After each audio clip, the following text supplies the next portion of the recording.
बिस्मिल्लाहिर्रहमानिर्रहीम। अस्सलाम वालेकुम नाज़रीन मोहतरम, इस कहानी की आप इससे पहले 23 किस्तें सुन चुके हैं। अब 24वीं किस्त मुलाहिजा फरमाएं। उसका एहसान शुक्रिया से बहुत बड़ा था। मैं पिस्तौल और रकम पकड़कर वहां से भागते हुए दूर जाने लगा। मुझे जल्द अज जल्द वजीरिस्तान पहुंचना था। जिस पलवशा की हिफाजत के लिए मैंने घर आने का खतरा मोल लिया था, वो मोहतरमा मेरे लिए दोबारा खतरों में कूद पड़ी थी। थोड़ी दूर आते ही अचानक मुझे लगा कि सड़क से दूर हटना बेवकूफ़ी होगी। सड़क ही पर मुझे कोई गाड़ी मिल सकती थी। मैंने अपना रुख तब्दील किया और दोबारा सड़क की तरफ बढ़ने लगा। औरंगजेब साहब की कार मुझसे फरलांग भर पीछे रह गई थी और वो अभी तक कार से बाहर नहीं निकले थे। मेरे पास इस वक्त औरंगजेब साहब का दिया हुआ पिस्तौल और चंद हजार की रकम थी। मेरा सर्विस कार्ड और कौमी शनाख्ती कार्ड तलाशी के दौरान निकाल लिए गए थे। अलबत्ता घर में मेरा नकल शनाख्ती कार्ड मौजूद था जो सलीम शाह के नाम से बना हुआ था, लेकिन उसके साथ ये भी हकीकत थी कि औरंगजेब साहब ने मुझे घर जाने से मना कर दिया था। यकीनन थोड़ी देर तक वो अपने साथ आने वाले पेश हादसे की इतला हेडक्वार्टर तक पहुंचा देता और दुनिया की तेज रफ्तार एजेंसी मेरी तलाश में निकल पड़ती। अब मेरा मुकाबला दहशतगर्दों और अमरीकियों के साथ साथ ISI के साथ भी था, और मेरे लिए सबसे बड़ा मसला ISI ही थी, क्योंकि मैं अपने वतन के किसी मुहाफ़िज़ के खिलाफ कोई कदम नहीं उठा सकता था। उसके बरक्स उनकी नज़र में मैं मुजरिम था।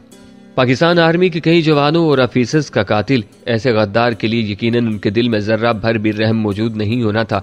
मुझे ज्यादा फासला तय नहीं करना पड़ा था। सड़क के किनारे बने हुए होटल को देखकर मैं उसी जानिब मुड़ गया। यूं भी मोटरवे पर थोड़े थोड़े फासले पर मुसाफिरों के लिए होटल बने हुए हैं, जहां वो खाने पीने के साथ ताज़ा दम भी हो सकते हैं, और नमाज का वक्त हो तो मस्जिद वगैरह की सहूलत भी मौजूद है। उस वक्त होटल पर सिर्फ एक गाड़ी ही रुकी हुई थी जो लाहौर से रावलपिंडी जा रही थी। मुसाफिर नीचे उतरकर खाने पीने में मशगूल थे। दोपहर 12-1 बजे का वक्त था। मैंने भी मौका गनीमत जानते हुए जल्दी जल्दी खाना खाया और बिल चुकाकर गाड़ी की तरफ बढ़ गया। मुसाफिर गाड़ी में बैठना शुरू हो गए थे। कंडक्टर को बताकर मैं भी अंदर घुस गया। घंटे डेढ़ बाद गाड़ी रावलपिंडी पहुंच गई थी। मैं पिशावर मोड़ पर उतर गया। सर्दियों की आमद थी। पठान भाइयों की रेडियां गर्म चादरों, टोपियों, जराबों, मफलरों और कोटों वगैरह से सज गई थी। अपनी शनाख्त छुपाने के लिए मुझे इस वक्त मफलर और चादर वगैरह की अशद जरूरत महसूस हो रही थी। एक चादर और सर्दियों का दूसरा जरूरी सामान खरीद कर मैं वैगन का इंतजार करने लगा, क्योंकि यह सामान मुझे वजीरिस्तान में बहुत काम देता। वहाँ तो सर्दी भी बहुत ज़्यादा पड़ती है। जल्द ही मुझे तलागंग जाने वाली वैगन मिल गई थी। तलागंग उतरकर मैंने एक दुकान से सस्ता सा मोबाइल फ़ोन और सिम कार्ड खरीदा और अवैस को कॉल करने लगा। उसका मोबाइल फ़ोन नंबर मेरे पास था। उसका मोबाइल नंबर मुझे वैसे भी याद था। यूं भी अल्हम्दुलिल्लाह मेरी यादाश्त काबिल जिक्र है। एक अच्छे स्नाइपर के लिए जहां और भी कई खूबियों की ज़रूरत होती है, वहीं अच्छी यादाश्त का होना भी ज़रूरी होता है।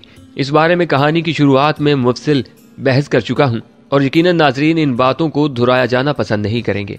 अस्सलाम वालेकुम। दूसरी घंटी पर ही कॉल रिसीव कर ली गई थी। वालेकुम अस्सलाम अवैस, मैं ज़ीशान बात कर रहा हूँ। क्या हाल है जिगर? इतने दिन बाद फ़ोन करने का ख्याल कैसे आ गया?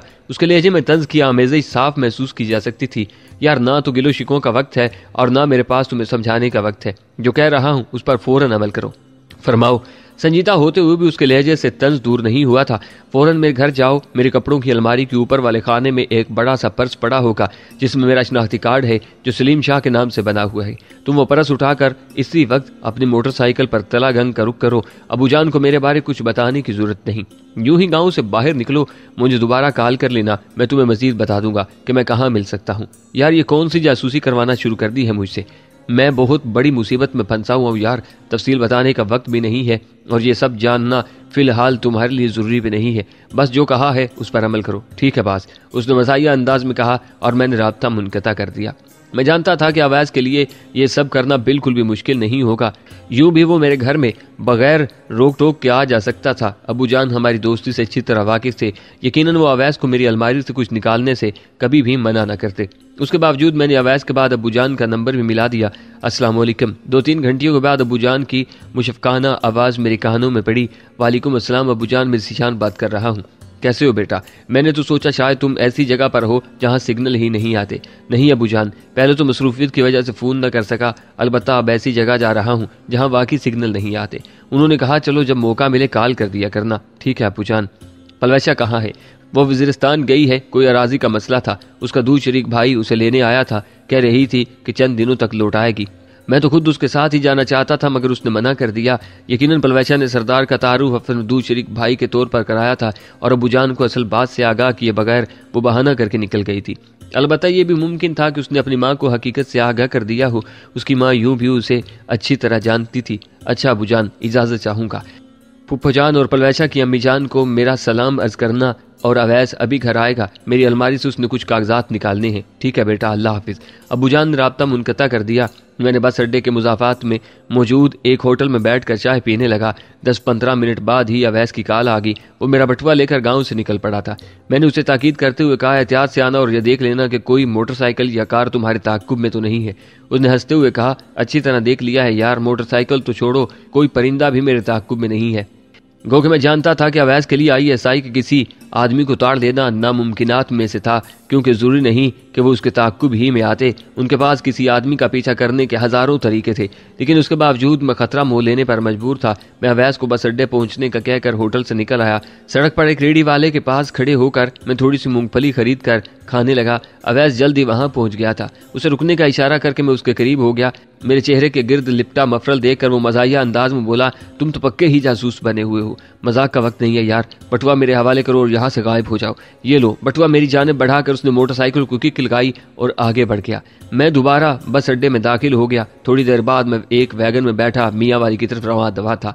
रात का खाना मैंने मियाँ वाली बस अड्डे में खाया और वहां से डेरा इस्माइल खान रवाना हो गया। मियाँ वाली से डेरा इस्माइल खान का सफ़र 2-2.5 घंटों पर मुश्तमिल है।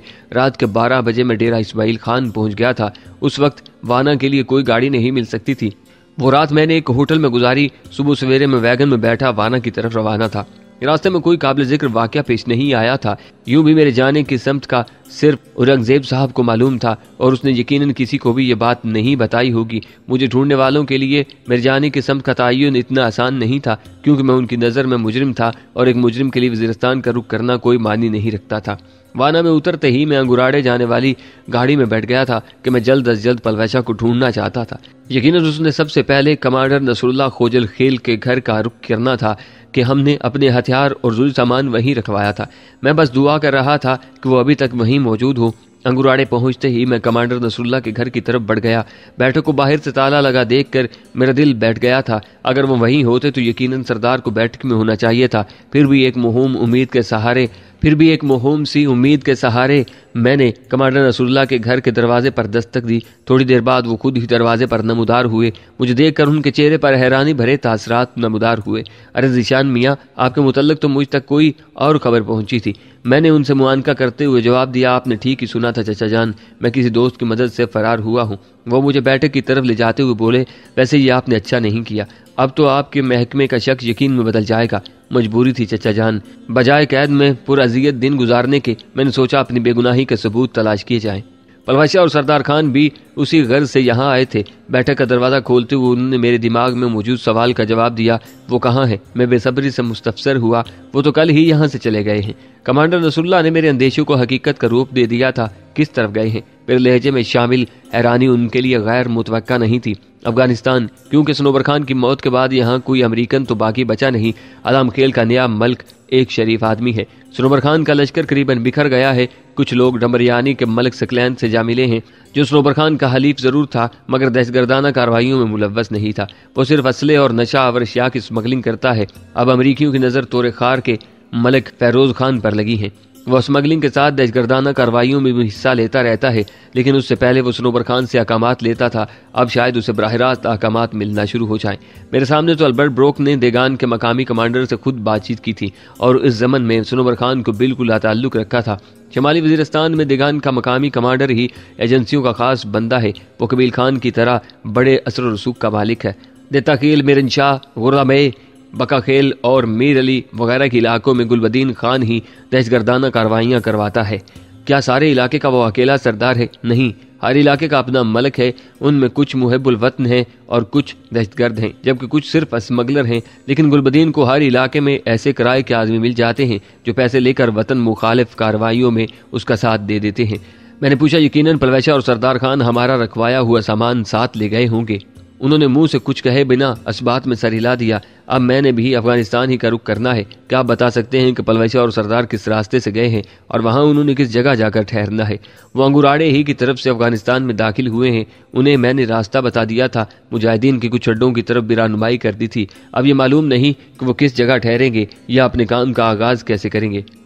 ठंडा सांस लेते हुए मैं गहरी सोच में खो गया। इतने बड़े मुल्क में 2 आदमियों को ढूंढना समंदर में गिरी हुई सुई तलाशने के मुतरादिफ था। पलवैसा ने मेरी परेशानियों में कई गुना इजाफा कर दिया था। वो सब कुछ मेरी मोहब्बत के ज़रिए असर कर रही थी, लेकिन उसकी वजह से मैं अपने काम पर सही तवज्जो देने के काबिल नहीं रहा था। सरदार खान मेरा मुखलिस दोस्त था, लेकिन क्या वो पलवैसा की हिफाजत कर पाता, इस बारे मेरा दिल मुतमईन नहीं था। किन सोचों में खो गए हो? मेरी खामोशी को तवील होता देखकर वो पूछे बगैर नहीं रह पाए थे। चचा जान, पिछले दिनों हमने काफ़ी सारे हथियार कारी गुलाम मोहम्मद साहब के हवाले किए थे, जिनमें दर्जन भर ड्रैगनोव राइफल्स और उनका एमुनेशन भी था। हाँ, मुझे पता चला था। क्या उनमें से एक ड्रैगनोव राइफल मुझे मिल सकती है? मुश्किल है, उन्होंने नफी में सर हिलाते हुए कहा, क्योंकि वो तमाम हथियार अफगानिस्तान भेजे जा चुके हैं। मैंने हैरानी से पूछा, तो क्या यहाँ कैंप में कोई ड्रैगनोव राइफल मौजूद नहीं होगी? वो वजाहत करते हुए बोले, अगर कोई भी ड्रैगनोव राइफल चाहिए तो जरूर मिलेगी। मैंने सोचा शायद आपको नई वाली ड्रैगनोव चाहिए। नई पुरानी को छोड़ें चचा जान, मुझे कोई सी भी स्नाइपर राइफल मिल जाए, काम चल जाएगा। एक मशवरा दूं? वो इनकिसारी से बोला। आप हुक्म भी दे सकते हैं चचा जान। वो पूछने लगा, आपने भी अफगानिस्तान का रुख करना होगा, उसके अलावा कोई चारा भी नहीं है तो कलाशंकोव साथ ले जाओ, क्योंकि आप किसी ऐसे मिशन पर नहीं जा रहे जिसमें खसूसी तौर पर किसी को दूर से निशाना बनाना हो। आपने अपनी बेगुनाही के सबूत ढूंढने हैं और अपनी बीवी को तलाश करना है, और आम हालात में कलाशंकोव स्नाइपर राइफलों से कई गुना ज्यादा मुफीद है। इसलिए बेहतर होगा कि स्नाइपर राइफल का वजन साथ फिराने की बजाय कलाशंकोव को साथ रखो। सही कह रहे हैं। मैं उनके साथ मुत्तफिक होने में एक लहजा भी नहीं लगा पाया था। वो खुश होते हुए बोले, तो बस मेरे पास एक बेहतरीन कलाशंकोव मौजूद है, वही आप लेते जाएं। ठीक है चचा जान, आप कलाशंकोव ले आएं, क्योंकि मैं थोड़ी देर तक अफगानिस्तान के लिए निकलना चाहता हूँ। पागल तो नहीं हो गए? उन्होंने शफकत भरे लहजे में मुझे डांटा। अभी तो आए हो, अब तक तो मैं तुमसे चाय पानी का भी नहीं पूछ सका हूँ। चचा जान, ये मेरा अपना घर है, बाकी मैं चाहता हूँ कि जितना जल्दी हो सके पलवैसा और सरदार को ढूंढ लूँ। देखो बेटा, हकीकत तो ये है कि उन दोनों को तलाश करना इतना आसान नहीं रहा। वो अब किस्मत ही से मिलेंगे। उनको ढूंढने की धुन में खुद को बहुत ज्यादा जोखम में न डालो। यकीनन कमांडर नसरुल्लाह को मालूम नहीं था कि पलवैसा की मेरी जिंदगी में क्या अहमियत है, वरना वो कभी भी ऐसा मशवरा न देते। मैं शाकी हुआ, तो क्या उन्हें उनके हाल पर छोड़ दूं? ऐसा मैंने कब कहा? वो मेरी गलतफहमी दूर करते हुए बोले, आप जरूर उनकी तलाश में निकलें, लेकिन जरूरी तो नहीं कि बगैर एक दिन आराम किए आप आगे भाग पड़े। आज की रात मुझे अपनी खिदमत का मौका दें, कल चले जाना। आराम भी कर लोगे, रास्ते के बारे मालूमात भी ले लोगे और आगे के लिए कोई लाहे अमल भी सोच लोगे। एक लम्हा सोच में डूबे रहने के बाद मुझे उनका मशवरा काबिल अमल लगा। मेरी रजामंदी पाकर वो खुश हो गए थे। मेरे रुकने की बाबत तय होते ही उन्होंने पूछा, खाना ले आऊं? फिलहाल तो अच्छी सी चाय पिलवा दें। खाना रात को खाऊंगा, अगर अभी खा लिया तो रात को नहीं खाया जाएगा। और कमांडर नसरुल्लाह इस बात में सर हिलाते हुए बैठक से निकल गए। मैं आगे का लाहे अमल के बारे में सोचने लगा। अपनी बेगुनाही का सबूत हासिल करना कोई आसान नहीं था। काम शुरू करने का कोई वाज़ेह तरीकाकार भी मेरी नज़र में नहीं आ रहा था। अफगानिस्तान का इलाका मेरे लिए बिल्कुल अनजान और नया था। वहाँ के हालात के बारे भी कोई वाज़ेह तस्वीर मेरे जहन में नहीं मौजूद थी। फिर वहाँ पर अमेरिकन करीबन किलाबंद ही थे। मैं उन्हें जानी नुकसान पहुँचाने के मंसूबे तो सोच सकता था, उन्हें ब्लैकमेल करके अपनी बेगुनाही के सबूत हासिल करने का कोई मंसूबा मुझे नहीं सूझ रहा था। ले दे के यही एक तरीका था कि मैं अफगानिस्तान जाकर ही कोई मंसूबा मुनासिब सा सोचकर अपने काम की शुरुआत करता। उसके साथ ये भी हकीकत थी कि अफगानिस्तान एक बहुत बड़ा मुल्क है और वहाँ पर अल्बर्ट ब्रोक और कर्नल कॉलन फील्ड को तलाश करना अगर नामुमकिन नहीं तो बहुत ज़्यादा मुश्किल ज़रूर था। अल्बर्ट ब्रोक वगैरह का मैं इसलिए कह रहा हूँ कि मेरे खिलाफ वही काम कर रहा था। अब ये कहना तो मजाक ही होता कि पूरे अफगानिस्तान में मौजूद अमेरिकन मुझसे वाकिफ होते या मेरे खिलाफ सरगर्मे अमल होते। गो के इसमें कोई शुबा नहीं कि अफगानिस्तान में अमेरिकन की मौजूदगी दहशतगर्दों की वजह से नहीं है। ना अमेरिका, पाकिस्तान या दुनिया का इतना बड़ा खैरखा है कि उसने अपनी इतनी बड़ी फौज, हथियार और रुपया अफगानिस्तान जंग में झोंक दिया है। जहाँ तक वर्ल्ड ट्रेड सेंटर की तबाही का मामला है तो अमेरिका के ताएं उसके मुजरिम उसामा बिन लादेन को अमेरिका ने अपने अंजाम तक पहुँचा दिया है।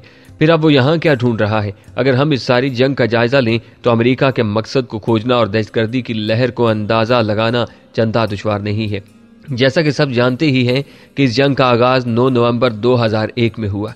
कहा गया 2 हवाई जहाज़ हाईजैक हुए और दोनों जहाज़ वर्ल्ड ट्रेड सेंटर की इमारत के साथ चंद सेकंड के वक्फे से आकर टकराए, जिससे वो तमाम इमारत मिट्टी का ढेर बन गई। अब यहाँ सबसे पहला सवाल तो ये पैदा होता है कि इतनी बड़ी इमारत जिसके सामने जहाज एक खिलौने की तरह नजर आ रहा था, क्या जहाज के टकराने से वो मलबे का ढेर बन सकती है? यकीनन नहीं।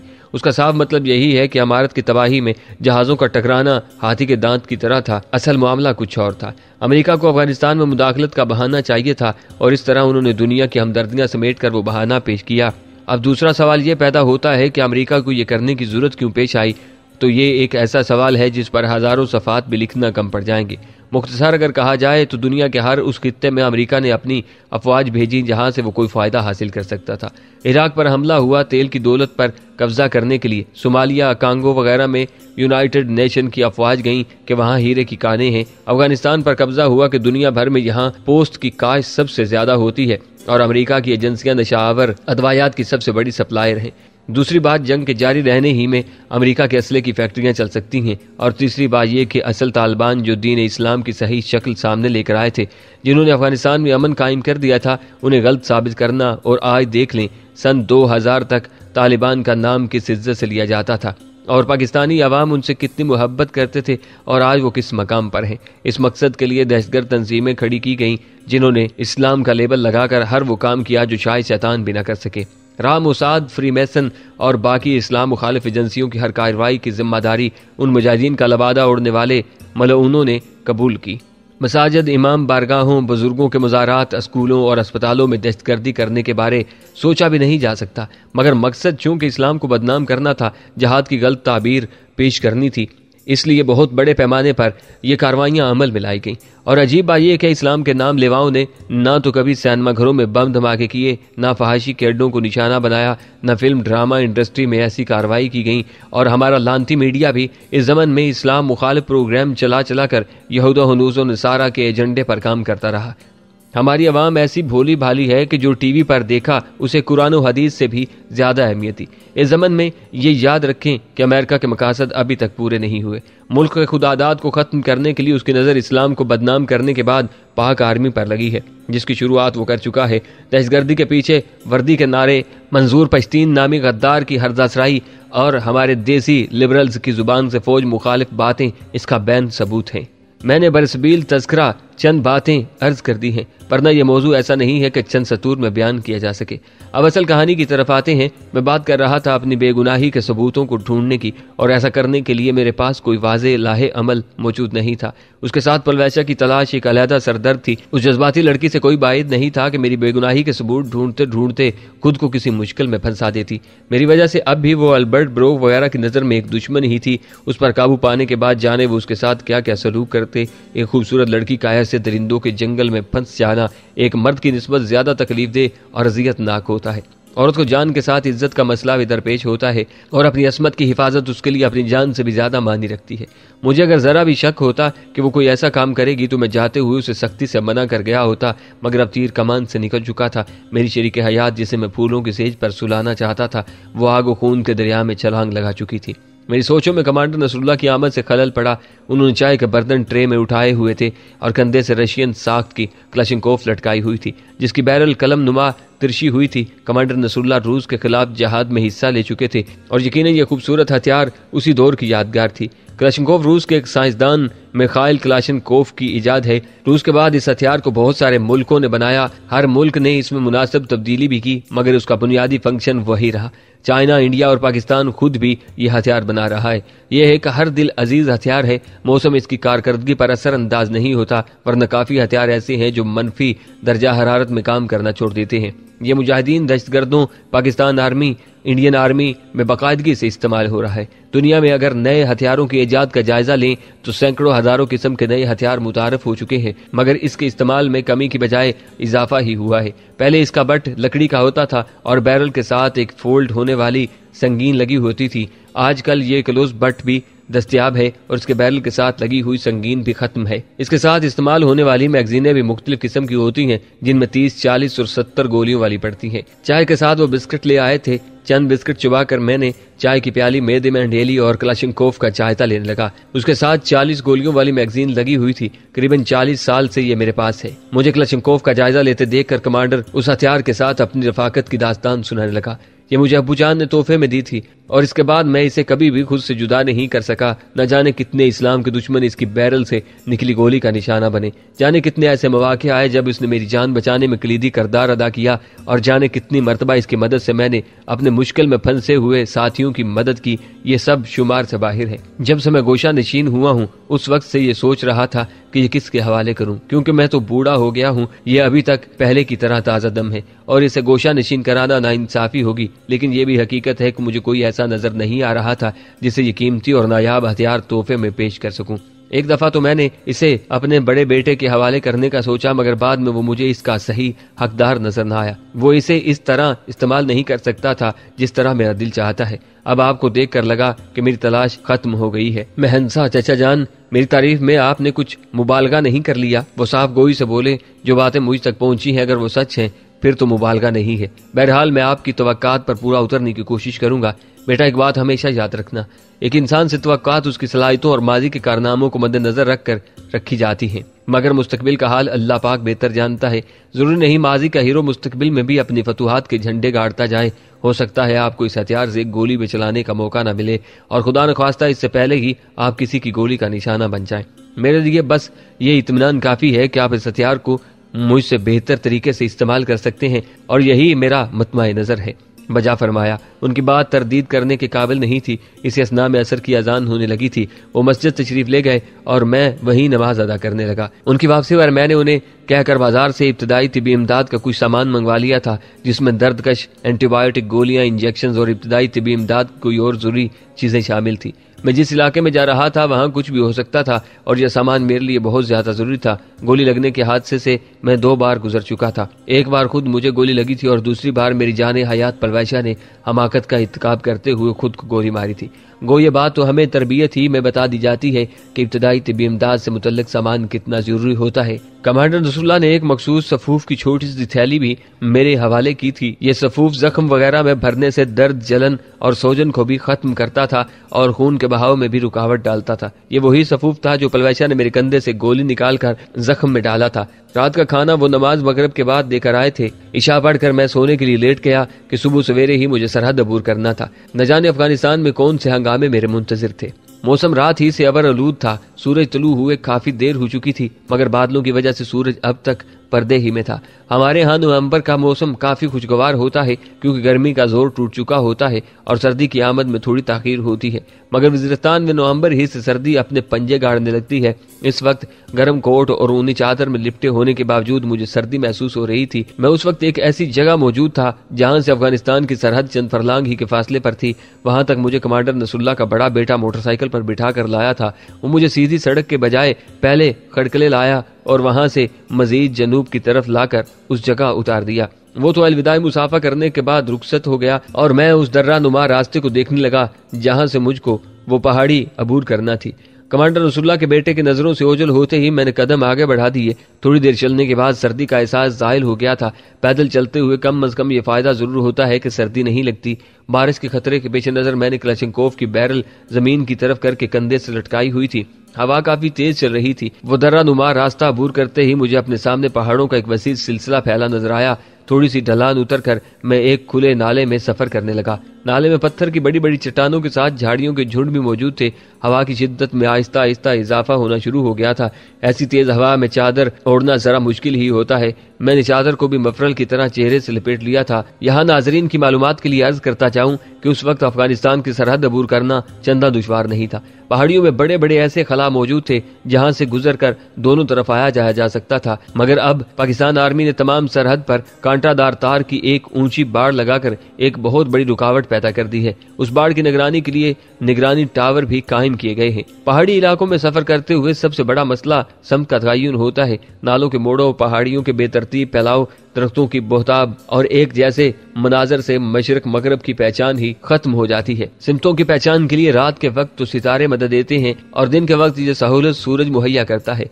मौसम अबर आलूद होने की वजह से कंपास को इस्तेमाल करके सूरज और सितारों से बेनियाज हुआ जा सकता था, मगर बदकिस्मती से इस वक्त मेरे पास कंपास मौजूद नहीं था। अलबत्ता एक सराइपर होने के नाते इतना तजुर्बा जरूर था कि मैं कंपास के बगैर भी सफर की समत को दुरुस्त रख सकता था। सिविल और आर्मी के माबैन समतों की पहचान में सबसे बड़ा फर्क ये है कि सिविल लोग मगरब की समत को अहमियत देते हैं क्योंकि उस जानिब काबा शरीफ बनता है, मगर आर्मी में सारी अहमियत शुमाल की है और उसकी वजह यह है कि शुमाल की समत को पहचानना आसान है। शुमाल की समत की पहचान के लिए दो चीजें बहुत अहम हैं। पहली चीज कंपास है। कुतुब शुमाली के करीब कनाडा के शुमाल की तरफ भूतिया नामी एक जजीरा नुमा है जिसमें मकनातीस का बहुत बड़ा जखीरा पाया जाता है। मकनातीसी सुई को अगर अमूदी तौर पर उस तरह लटकाया जाए कि वो उसकी वजह में आजाद घूम सके तो वो इस मकनातीसी जखीरे की समत में रहेगी। कंपास मकनातीस की उसी खासियत से फायदा उठाते हुए इजाद किया गया है। कंपास की सुई का रुख हमेशा समत शुमाल की जानिब रहता है। दूसरी चीज कुतुबी सितारा है जो कुतुब शुमाल की ऊपर चमकता रहता है और कभी भी अपनी जगह तब्दील नहीं करता। खुशकिस्मती से इस सितारे की पहचान बहुत आसान है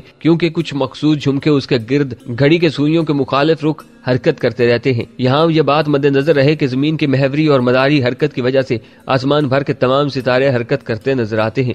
तमाम सितारे मशरिक से तुलू होते हैं और मगरब में जाकर गरूब हो जाते हैं। ये सितारे 24 घंटों में अपना चक्कर मुकम्मल करते हैं और मुकम्मल चक्कर से कुछ जायद फासला भी तय करते हैं जो पूरे चक्कर के 365 हिस्से के बराबर होता है। इस तरह जो सितारा आज रात के 9 बजे आसमान पर जिस मकाम पर दिखाई देगा कल उस मकाम पर मुकर्रर वक्त से 4 मिनट पहले पहुंच जाएगा। इस तरह हफ्ता में आधा घंटा और 3 माह के बाद 6 घंटे का फर्क पड़ जाएगा। शुमाल की पहचान के लिए और भी कई तरीके हैं मगर मेरा मकसद नाजरीन की सिखलाई नहीं है। ये तो बरे सबील तज़किरा थोड़ी बहुत मालूमात इसलिए आप लोगों के गोश गुजार कर देता हूँ ताकि आपके दिमाग में फौजियों के काम करने के तरीकाकार की वजाहत होती रहे। बादल आहिस्ता आहिस्ता गहरे होते जा रहे थे। मेरे कदमों की रफ्तार में तेजी आ गई। उसके साथ ही मेरी नजरें दाएं बाएं किसी मुनासिब पहाड़ की तलाश में सरगर्दां हो गईं क्योंकि बारिश होने की वजह से मैं किसी पनाह की जरूरत महसूस कर रहा था। क्योंकि बारिश होने की सूरत में मुझे किसी पनाह की जरूरत पड़ती। हल्की हल्की बारिश शुरू हुई लेकिन हवा की वजह से ये हल्की बारिश भी ज्यादा महसूस हो रही थी। चंद बूंदे गिरने के बाद इन बूंदों ने यूरिया खाद की तरह सफेद दानों की शक्ल इख्तियार कर ली। ये इस बात का मजहर था कि मौसम ज्यादा सर्द हो गया है और किसी भी वक्त बाकायदा बर्फबारी हो सकती है। जिन इलाकों में बर्फ पड़ती है वहाँ बर्फबारी की इब्तिदा यूरिया खाद की तरह सफेद दानों से होती है, बल्कि जब अप्रैल मई में बर्फबारी खत्म होने लगती है तब भी यही सूरत हाल नजर आती है। ये सफेद दाने जमीन पर गिरते ही पानी की सूरत इख्तियार कर लेते हैं। अलबत्ता असल बर्फबारी जो रुई के गालों की सूरत पड़ती है वो अगर कम मिकदार में पड़े तो जल्द ही पिघल जाती है और ज्यादा देर जारी रहने की सूरत में जमीन पर अपनी असल शक्ल में मौजूद रहती है और फिर आहिस्ता आहिस्ता तह बतह ये पहाड़ों को सफेद लिबास पहना देती है। दर्जा हरारत मनफी में होने की वजह से इसका पिघलना रुक जाता है और ये कई फुट तक बुलंद हो जाती है। वजीरिस्तान में तो ये ज्यादा से ज्यादा 4-5 फुट तक ही पड़ती है। अलबत्ता शुमाली इलाका जात में ये कई जगहों पर 40-50 फुट से भी तजावज कर जाती है। किसी मुनासिब पनाह की तलाश से पहले ही हवा की शिद्दत में कमी आने लगी और उसके साथ ही बारिश भी एकदम खत्म हो गई थी। कश्मीर की तरह इस इलाके का मौसम का भी कोई पता नहीं चलता। एकदम बादलों का छा जाना और फिर अचानक ही धूप निकल आना रोजमर्रा का मामूल है। ऐसी सूरत हाल करीबन हर पहाड़ी इलाके में नजर आती है। इस वक्त भी ऐसा ही हुआ। गहरे बादल दाएं बाएं हुए और सूरज पूरी आबोताब से चमकने लगा। मैंने आसमान की तरफ निगाह उठाई। बादल मुकम्मल तौर पर गायब नहीं हुए थे। यकीनन सूरज के साथ उनकी आंख मचोली जारी रहती। मैं जिस नाले में चल रहा था फरलांग भर के फासले पर वो नाला 2 हिस्सों में तकसीम होकर एक सिरा शुमाल की जानिब मुड़ गया था जबकि दूसरा जनूब की तरफ। खुद मेरा रुख मगरब की जानिब था। सामने एक सीधी पहाड़ी थी जिसकी चढ़ाई इतनी मुश्किल थी कि मैं उसे ऊपर से अबूर करके आगे नहीं बढ़ सकता था। करीब जाकर देखने पर मालूम हुआ कि जनूब की समत इस पहाड़ी की बुलंदी बतदरीज कम होती जा रही थी। मैं भी जनूब की तरफ मुड़कर तिरछा ही बुलंदी की तरफ गामजन हो गया। थोड़ा थोड़ा बुलंद होकर आखिर में पहाड़ी के ऊपर पहुंच ही गया। वहां से अगली तरफ उतरना आसान था। शदीद सर्दी के बावजूद मुझे पसीना आ गया था। दूसरी जानिब थोड़ा सा उतरते ही मुझे पहाड़ी चश्मा नजर आ गया जो पानी पतली दहार की सूरत नीचे गिर रहा था। गर्मियों के मौसम में इन चश्मों में पानी की मिकदार बहुत ज्यादा होती है। सर्दियों में ज्यादातर चश्मे तो मुंजमद हो जाते हैं और जो जारी रहते हैं उनमें भी पानी की मिकदार नहायत कम हो जाती है। पानी की बोतल को खाली करके मैंने ताज़ा पानी भरा और चश्मे के किनारे बैठकर खाना खाने लगा। देसी घी से चपड़ी हुई रोटियां जिन पर चने की दाल का सालन पड़ा था। सर्दी की वजह से रोटियां अकड़ कर सख्त हो गई थी। दाएं बाएं से खुश्क टहनियां जमा करके मैंने आग जलाई और रोटियां आग पर सेंकने लगा। मेरे सफरी थैले में जरूरत का करीबन तमाम सामान मौजूद था। पहाड़ी इलाके और जंगलात में सफर करते हुए मकामी लोगों के मिलने का बहुत ज्यादा इत्तेफाक होता है। ऐसी जगह पर अमूमन लोग अच्छे मेहमान नवाज भी होते हैं, मगर हम सुनाई पर पहले ही से सफरी जरूरियात का बंदोबस्त करके चलते हैं और ऐसे इत्तफाकात को कम ही नजर में रखते हैं।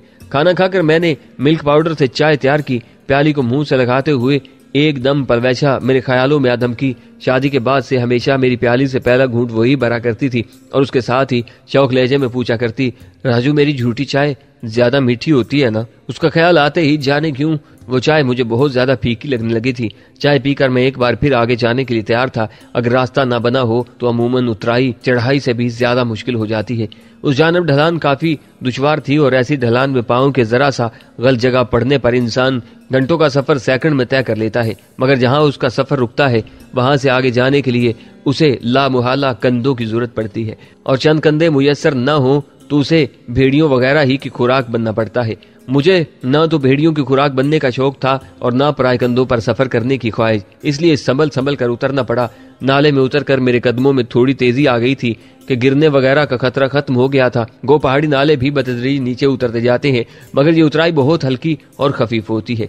सूरज के नजर आने की वजह से मेरे लिए समत का तयन मुश्किल नहीं रहा था। दोपहर तक मैं बगैर किसी खास वाक़े के आगे बढ़ता रहा। इस दौरान बादलों और सूरज की आंख मचोली जारी, मगर बारिश नहीं हुई थी। मेरी नजरें एक बार फिर किसी मुनासिब जगह की तलाश में सरगर्दा हो गई जहां मैं रात गुजार सकता था। अगर मौसम साफ होता तो मैं दरख्तों में बचान बंधाने को तरजीह देता, मगर बादलों की वजह से मैं खुले आसमान तले लेटने का खतरा मोल नहीं ले सकता था। एक तो यूं भी सर्दी काफी ज्यादा थी, जबकि मेरे पास हल्का सा स्लीपिंग बैग मौजूद था जो किसी बैरूनी इमदाद के बगैर सर्दी का मुकाबला नहीं कर सकता था। बैरूनी इमदाद से मेरी मुराद आग का अलाव और सर पर छत की मौजूदगी थी। जल्दी मुझे तंग धाने का एक छोटा सा गार नजर आ गया था। धाने के सामने उगी हुई घनी झाड़ी की वजह से गार का दहाना साफ नजर नहीं आ रहा था। मेरी नजर बस इत्तफाकन ही उस पर पड़ी थी। सूरज डूबने में अभी तक थोड़ी देर थी। मैं घंटा पौन घंटा अपना सफर जारी रख सकता था, मगर आगे सर छुपाने के लिए किसी मुनासिब ठिकाने का मिलना आसान नहीं था। इसलिए मैंने वहीं रात गुजारने का फैसला कर लिया। सबसे पहले मैंने झाड़ियों से टहनियां तोड़कर झाड़ू बनाया और गार का फर्श साफ कर दिया और फिर रात को जलाने के लिए खुश्क लकड़ियां इकट्ठी करने लगा। लकड़ियां इकट्ठी करके मैंने दाएं बाएं फरलांग 2 फरलांग के इलाके में घूमकर पानी का चश्मा तलाश करने की कोशिश की, मगर मुझे नाकामी हुई थी। ज्यादा तगदो मैंने इसलिए भी नहीं की थी कि मुझे अब बस वहां रात ही गुजारना थी। वापस गार की जानिब आते हुए मेरी नजर 3 अफराद पर पड़ी। वो अचानक ही झाड़ियों के झुंड से निकले थे। एक कंधे पर क्लोज बट की क्लैशनकोफ लटकी हुई थी, जबकि 2 खाली हाथ थे। अलबत्ता उनके पास पिस्तौल वगैरह की मौजूदगी मुमकिन हो सकती थी।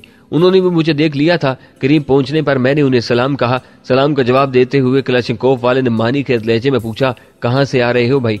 मैंने कहा, अंगुराड़े से। ये बताने में मुझे कोई कबाहत नजर नहीं आई थी। इस इलाके के तो नहीं लगते, कहाँ का इरादा है? इस मर्तबा भी हथियार बरदार ही ने पूछा था। बाकी 2 खामोश खड़े अजीब सी नजरों से मुझे घूर रहे थे।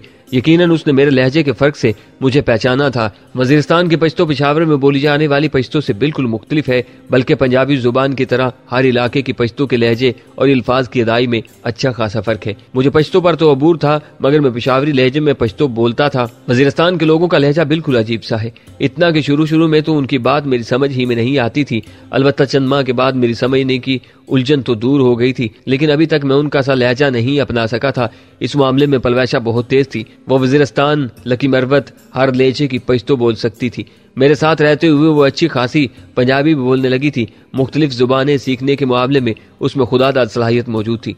मैंने तीखे लहजे में कहा, यकीनन इस इलाके में बसने वाले तमाम पैदाइशी यहाँ के नहीं हैं। सही कहा। उसने अस्बात में सर हिलाते हुए कहा, वैसे बहुत अच्छी राइफल रखी हुई है, क्या मैं देख सकता हूँ? ये कहते हुए उसने राइफल लेने के लिए मेरी जानब हाथ भी बढ़ा दिया था। उनकी शक्लों से वाज़ेह नजर आ रहा था कि वो आवारा गर्द किस्म के उचक्के थे। इस इलाके में मुजाहिदीन भी 2-2, 3-3 की टोलियों में नजर आ जाते हैं, मगर उनके चेहरों पर एक खास किस्म की नरमी और पाकीज़गी होती है। ये तीनों तो शायद 5-6 माह से नहाए भी नहीं थे।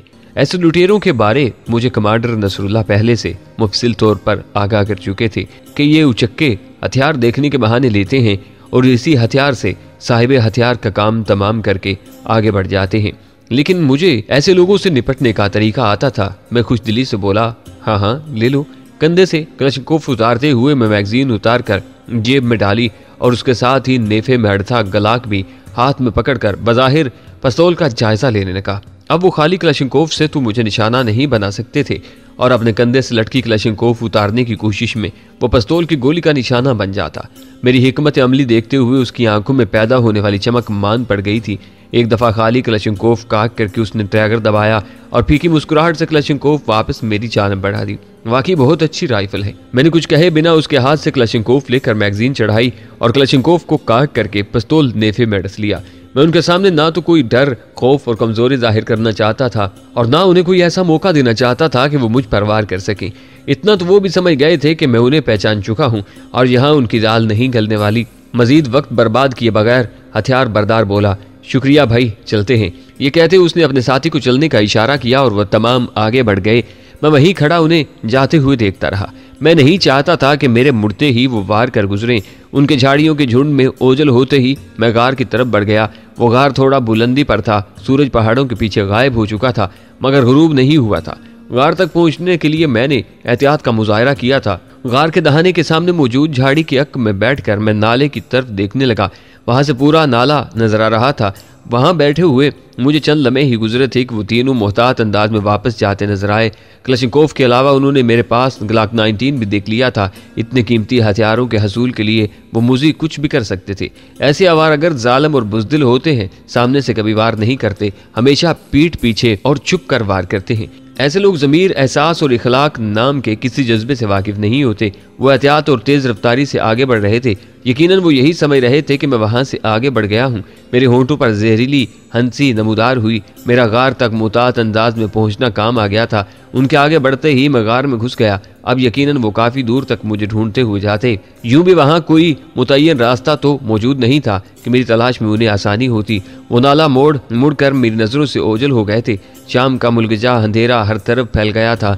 वज़ू के लिए पानी तो मौजूद नहीं था। मजबूरन मुझे तयम्मुम करना पड़ा। तयम्मुम भी अल्लाह पाक की अजीब नेमत है कि पानी की गैर मौजूदगी में भी बंदे को अल्लाह पाक के दरबार में हाजिरी की इजाज़त मिल जाती है। नमाज पढ़कर मैं अपनी गर्म चादर गार के दहाने पर लटकाने लगा ताकि आग जलाने पर उसकी रोशनी दूर तक नजर न आए। गो दहाने के सामने अच्छी खासी घनी झाड़ियां मौजूद थीं, लेकिन फिर भी मैंने एहतियात का दामन हाथ से छोड़ना मुनासिब न समझा।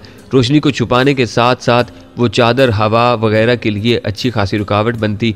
पानी बस इतना ही बचा था कि मैं बमुश्किल एक प्याली चाय की बना सकता था। दिन के बचे हुए खाने से भूख मिटाकर मैंने एक प्याली चाय बनाकर पी और आराम करने लेट गया। आग की वजह से गार का माहौल काफ़ी खुशगवार हो गया था। रात गए सर्दी की वजह से मेरी आंख खुल गई। आग कब की बुझ गई थी, कोई चिंगारी तक नजर नहीं आ रही थी। दोबारा लकड़ियों को तरतीब देकर मैं आग रोशन करने लगा। चंद लोगों बाद दोबारा खुशगवार हिद्दत फैल गई थी। मेरी आंखें एक बार फिर बंद होने लगी थी। सुबह सवेरे ही मैं सामान समेट कर आगे बढ़ गया। नवंबर की तवील रात ने मेरी नींद और थकन का सद्दबाब कर दिया था। किलोमीटर भर बाद ही मुझे शफाफ पानी का चश्मा नजर आ गया था। खूब सैर होकर पानी पीकर मैंने अपने पास मौजूद दोनों बोतलें भी भर ली थी। आसमान पर गुज़िश्ता रोज की तरह ही बादलों के आवारा झुंड मटर गश्त कर रहे थे। तेज हवा बादलों को बिखेरने से ज्यादा इकट्ठा करने पर माइल थी। हवा की कोशिशें जल्द ही रंग लाई और पानी के कतरे तेज सुइयों की तरह मेरे गालों पर पड़ने लगे। मेरी नजरें किसी पनाह की तलाश में घूमने लगीं, मगर कोई जाए पनाह दिखाई न दी। इसलिए रुक कर भीगने की बजाय मैंने चलते हुए भीगने को तरजीह दी थी। रास्ता रास्ता बारिश तेज होने लगी और फिर बारिश के कतरों ने यूरिया खाद के दानों की सी शक्ल इख्तियार कर ली। जमीन पर चारों तरफ सफेदी नजर आने लगी थी। मेरी चादर, कोट, कपड़े, जूते, टोपी वगैरह हर चीज़ मुकम्मल तौर पर गीली हो चुकी थी। तेज़ हवा ने सर्दी की शिद्दत में कई गुना इजाफा कर दिया था। मेरी मुतलाशी नज़रें मुसलसल किसी चाय पनाह की तगदो में थीं, मगर मुझे नाकामी हो रही थी। अगर मैं जल्द ही कोई पनाह तलाश न कर पाता तो वो सर्दी मुझे कोई जानी नुकसान भी पहुंचा सकती थी। जिस तरह गर्मियों में हीट स्ट्रोक जानी नुकसान का बाइस बन सकता है, इसी तरह सर्दी का हमला भी जानलेवा साबित हो सकता है। सर्दियों में सबसे बड़ा खतरा फ्रॉस्ट बाइट का होता है, जिसमें हाथ या पांव सर्दी की शिद्दत से काले पड़ जाते हैं और उनका इलाज काटने के अलावा कोई नहीं होता। गो फ्रॉस्ट बाइट का खतरा ज्यादातर ग्लेशियर, सियाचिन और कारगिल वगैरह की जानिब होता है, मगर बेहतियाती और मुसलसल सर्दी की शिद्दत में घिरे रहने के बायस वजीरिस्तान में भी इस इम्कान को रद्द नहीं किया जा सकता था। डी ब्लॉक पर मौजूद अपने फौजी भाइयों से मुझे ये खबर पता चली थी कि बर्फ में सफर करते हुए बर्फानी बूटों की गैर मौजूदगी में इस यूनिट के एक आदमी को फ्रॉस्ट बाइट हो गया था, जिसकी वजह से उस गरीब के पाँव का पंजा कट गया था। उस वक्त मेरे साथ भी वैसी ही सूरत हाल पेश आ रही थी। मेरे पाँव में पहने स्पोर्ट्स शूज माजराबों के बिल्कुल गीले हो गए थे। सफर शुरू करते वक्त बारिश के इम्कान को नजरअंदाज न करने के बावजूद मैं अंगुराड़े से चलते वक्त पानी पल्ला या कोई वाटर प्रूफ कोट वगैरह साथ नहीं रख सका था। नतीजे में मुझे इस किस्म की सूरत हाल से वास्ता पड़ गया था। यूरिया खाद की शक्ल के सफेद दाने एक ही तसलसल से गिर रहे थे और फिर इन दानों ने रूई के गालों की शक्ल इख्तियार कर ली। हवा की तेजी में भी कोई फर्क नहीं पड़ा था। सूरत हाल पहले ज्यादा खराब हो गई थी। अगर हवा रुक जाती तब भी सर्दी की शिद्दत में कमी आ जाती, क्योंकि बर्फबारी होते वक्त अगर हवा न चल रही हो तो सर्दी इतनी ज्यादा नहीं महसूस होती। अलबत्ता तेज हवा सर्दी में इजाफे का बाइस बनती है। बर्फानी तूफान से दिखाव के हालात भी अबतर हो गए थे, पर मुश्किल चंद गज के फासले तक ही देखा जा सकता था। ऐसी सूरत हाल में किसी गार वगैरह का मिलना और भी मुश्किल हो गया था। अचानक मेरी नज़र पत्थर की एक बड़ी चट्टान पर पड़ी, जिसके साथ घनी झाड़ियां भी मौजूद थीं। मैं उसके एक कोने में दुबक कर बैठ गया। गो इस वक्त हवा के चलने की समत का तयन नहीं किया जा सकता था कि कभी हवा मशरिक की जानिब से आती महसूस होती, कभी मगरिब और कभी शुमाल जनूब की तरफ से। मगर इस वक्त मेरे एक जानब वो बड़ी चट्टान थी, दूसरी जानब घनी झाड़ियां, अक्ब में पहाड़ी की ढलान और सामने उठी हुई जमीन। सर पर भी चट्टान ने साया किया था। हवा से जान छूटते ही चंद लम्हों के लिए तो मुझे बहुत अच्छा महसूस हुआ था, लेकिन रफ्ता रफ्ता गीले कपड़े मुझ पर कपकपी तारी करने लगे। इस सर्दी से मुझे आग की तपश ही निजात दिला सकती थी, मगर ऐसी हालत में आग किसी करामत ही से जलाई जा सकती थी, और करामत का ज़हूर अल्लाह पाक की तरफ से किसी वली अल्लाह के हाथ पर होता है। मुझ जैसे गुनहगार को दुनियावी असबाब ही बरोकार लाना पड़ते हैं। मेरे पाँव सुन्न होने लगे थे, टांगे कपकपा रही थी और बाकी जिस्म पर लर्जा तारी था। हाथ अलबत्ता कुछ बेहतर हालत में थे कि मैंने चमड़े के दस्ताने डाले हुए थे। मुझे यूं महसूस हो रहा था कि रगों में दौड़ते खून की रफ्तार में कमी आने लगी है। वो अजियत मुझ जैसे सख्त जान स्नाइपर के बर्दाश्त से भी बाहर होने लगी थी। अचानक मेरे दिमाग में पलवशा का ख्याल आया कि कहीं वो भी इस तूफान में न फंस गई हो। वो फूल सा बदन रखने वाली न जाने इस सर्दी को कैसे बर्दाश्त करती। मैं दिल ही दिल में अल्लाह पाक से उसकी बेहतरी की दुआ मांगने लगा। कुछ देर मजीद वहाँ गुजार कर मुझे लगने लगा कि शायद मैं वहीं अकड़ कर मर जाऊंगा। मजबूरन एक बार फिर आहट से बाहर आना पड़ा। चलते हुए कम अज कम मरने का खतरा तो न रहता। जमीन पर 6-7 इंच से ज्यादा बर्फ पड़ चुकी थी और अभी तक बर्फ के रुकने के कोई आसार नजर नहीं आ रहे थे। बाज़ औक़ात तो बर्फबारी 3-4 दिन बल्कि हफ्ता हफ्ता मुसलसल जारी रहती है, और ऐसा अमूमन बर्फबारी की शुरुआत में होता है कि मौसम की पहली बर्फबारी पहाड़ों को सफ़ेद कफन पहना कर ही रुकती है, और इस बर्फबारी में अगर किसी शख्स को सर छुपाने का ठिकाना न मिल सके तो उसे भी जिंदगी से हाथ धोना पड़ते हैं। आग में जलने की तरह सर्दी में जमना भी इंतहाई अजियतनाक और दर्दनाक होता है। इस बात का अंदाज़ा लगाने के लिए इतना कहना काफ़ी होगा कि जहन्नम के अजाबों में सर्दी के अजाब का भी जिक्र हुआ है। पैदल चलते हुए मैं दोबारा हवा के अजाब का शिकार तो हो गया था, मगर बैठे रहने की हालत में जो पाँव सुन्न हो रहे थे और जिस्म का खून जमते हुए महसूस होने लगा था, वो कैफियत जाती रही। मैं सुबह बगैर नाश्ते के चला था कि पानी के न होने की वजह से मैं चाय नहीं बना सका था। पानी मिलने के बाद भी मैंने चाय का इरादा दोपहर के खाने तक मुअख्खर कर दिया था, और अब चाय की तलब के साथ मुझे सख्त भूख लग रही थी। चाय बनाने का तो कोई मौका नहीं था, अलबत्ता भूख का सद्देबाब हो सकता था। झाड़ियों की आड़ लेकर मैंने पुश्त पर लटके थैले से बिस्किट का पैकेट निकाल कर खाने लगा। बिस्किट के 2 पैकेट चबाकर मुझे पानी की हाजत महसूस हुई। मेरे पास मौजूद बोतल में पानी इतना ठंडा हो चुका था कि मैं 2-3 घूंट से ज्यादा नहीं पी सका था। सफरी थैले को दोबारा पुश्त पर लाद कर मैं चल पड़ा। बिस्किट खाने के बाद बदन में थोड़ी सी ताकत आ गई थी, जिससे मेरी रफ्तार में भी इजाफा हो गया था। अब मुझे उस वक्त तक चलते रहना था जब तक सर छुपाने की कोई मुनासिब जगह न मिल जाती। वज़ीरिस्तान ऐसा इलाका है जहाँ दूर दराज की पहाड़ियों में लोगों ने घर बनाए होते हैं। ये लोग अक्टूबर के आखिर और नवंबर के अवाइल ही में सर्दी से बचाव की गर्ज से मैदानी इलाकों का रुख करते हैं, जहाँ फरवरी मार्च तक वक्त गुजार कर ये गर्मियों के आने से पहले वापसी का रुख करते हैं। अलबत्ता वज़ीरिस्तान के बड़े शहरों और ऐसे देहातों के लोग जिनके घर निस्बतन हमवार जगहों पर बने होते हैं, वो सर्दियाँ भी यहीं गुजारना पसंद करते हैं। वज़ीरिस्तान से मुल्हिका अफगानिस्तानी इलाकों के लोगों की बोदोबाश का तरीका कार भी बिल्कुल यही है, और इसी वजह से इस वक्त मेरा ज्यादा ध्यान किसी ऐसे ही वीरान मकान की तलाश में था जो मुझे इस अज़ियतनाक सर्दी से छुटकारा दिला देता। हवा की शिद्दत में हल्की सी कमी हुई, मगर रूई के गालों का हुजम जरा बड़ा हुआ, साथ ही बर्फ गिरने की रफ्तार में भी इजाफा हो गया था। धुंध भी पहले से गहरी हो गई थी। मैं नाले की तह में चल रहा था। अचानक मुझे ख्याल आया कि धुंध की वजह से बुलंदी पर बने हुए मकान नजर नहीं आ सकते थे, और इस इलाके के लोग नाले की तह की बजाय ढलान पर मकान बनाते हैं। ये ख्याल आते ही मैं हिम्मत करके नाले के दाहिनी जानब तिरछा होकर ढलान पर चढ़ने लगा। बर्फानी बूट वजन में भारी होते हैं, इतने के आम जमीन पर उन्हें पहनकर चलना एक अजाब ही होता है। दोनों बूटों का वजन 5 किलोग्राम के बकदर होता है, मगर वो पहनकर बर्फ में चलना नहायत आसान होता। उसके साथ फिसलने का खतरा भी नहायत कम होता है और पाँव सर्दी की वजह से खराब भी नहीं हो पाते। इस वक्त मैंने बेहतरीन क्वालिटी के स्पोर्ट्स बूट पहने हुए थे, लेकिन वो बूट मुसलसल होने वाली बारिश और बर्फबारी की वजह से गीले हो गए थे और चढ़ाई चढ़ते हुए मैं बार बार फिसल भी रहा था। ताज़ा पड़ी हुई बर्फ पाँव के नीचे से सिरक रही थी। मजबूरन मुझे एक खुश्क लकड़ी हाथ में पकड़कर चलते हुए उसका सहारा लेना पड़ा। फिसलन की वजह से मेरी रफ्तार काफ़ी सुस्त हो गई थी। अलबत्ता बुलंदी में चढ़ने की वजह से मेरी मुशक्क़त में इजाफा हो गया था, जिसकी वजह से सर्दी का एहसास थोड़ा कम हो गया था। संभल संभल कर चलने के बावजूद मेरा पाँव एक हमवार पत्थर पर फिसला और मैं अपना तवाजुन बरकरार न रख सका। मुंह के बल गिरते वक्त मैंने बमुश्किल अपना चेहरा पत्थर से टकराने से बचा पाया था। लकड़ी मेरे हाथ से छूट गई थी। मैं लड़कता हुआ नीचे जाने लगा। 15-20 फुट नीचे एक झाड़ी अगर न रोकती तो मैं दोबारा नाले की तह में पहुंच गया होता। मेरी जिस्मानी हालत भी काफ़ी नगुफ्ताबाद थी। लड़कते हुए मुझे अच्छी खासी चोटें लगी थी। सबसे खतरनाक चोट झाड़ी में अटकने से पहले एक बड़े पत्थर के मेरी कनपट्टी पर टकराने से हुई थी। सर पर गर्म ऊनी टोपी की मौजूदगी के बावजूद मेरा सर इस जोर से टकराया था कि मेरी आंखों में नीले पीले तारे चमके और मेरी आंखें बंद हो गईं। मैं अब्दुल रशीद बेटनी की बैठक में पलवैसा के साथ मौजूद था। कमरे से बाहर होने वाली बारिश की वजह से सर्दी काफ़ी ज़्यादा महसूस हो रही थी। पलवैसा ने गर्म कंबल मेरे जिस्म से खींचकर अपने ऊपर लपेट लिया था। पलवैसे, मुझे भी तो सर्दी लगती है ना यार।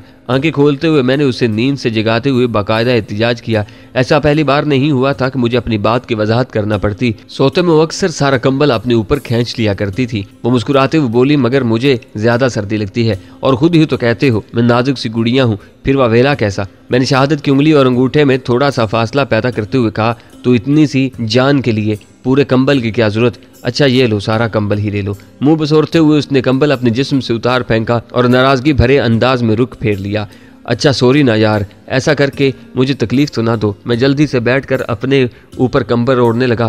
कह दिया ना मैं बगैर कंबल के लेटूंगी। उसने दोबारा खुद से कंबल हटाने की कोशिश की, मगर मैंने जल्दी से कंबल समेत उसे आगोश में भरते हुए कहा, चंदा माफ़ कर दो ना, गलती होगी। उसका नाज भरा कहका गूंजा, अगर आइंदा मुझे जगाया तो बिल्कुल भी माफ़ नहीं करूंगी, और अब उसकी सज़ा यही है कि कंबल से बाहर ही लेटे रहो। ठीक है जी। मैं कपकपाते हुए लेट गया था। सर्दी की शिद्दत में कई गुना इजाफा हो गया था। वो कंबल से अपना मलीह चेहरा बाहर निकाले मुझे कपकपाते हुए देखने लगी। अरे आपको तो बहुत सर्दी लग रही है, अंदर आ जाओ। उसने फौरन मुझे कंबल के अंदर घसीट कर अपने साथ लिटा लिया, मगर सर्दी का एहसास खत्म होने में नहीं आ रहा था। पलवैसा, मुझे बहुत सर्दी लग रही है। मैं मनमनाया, तो करीब हो जाओ ना और कंबल अपने ऊपर सही तरीके से लपेट लो। उसने मजीद मेरे करीब होने की कोशिश की, मगर वो पहले ही इतने नज़दीक थी कि मजीद नज़दीकी मुमकिन ही नहीं थी। उसके साथ ही वो हाथ बढ़ाकर मेरी पुश्त पर कंबल सही करने लगी। अचानक दरवाज़ा खुला और तेज़ हवा अंदर दाखिल होने लगी, जिसकी वजह से कंबल लपेटना मुमकिन नहीं रहा था। ठहरो, मैं दरवाज़ा बंद कर दूं।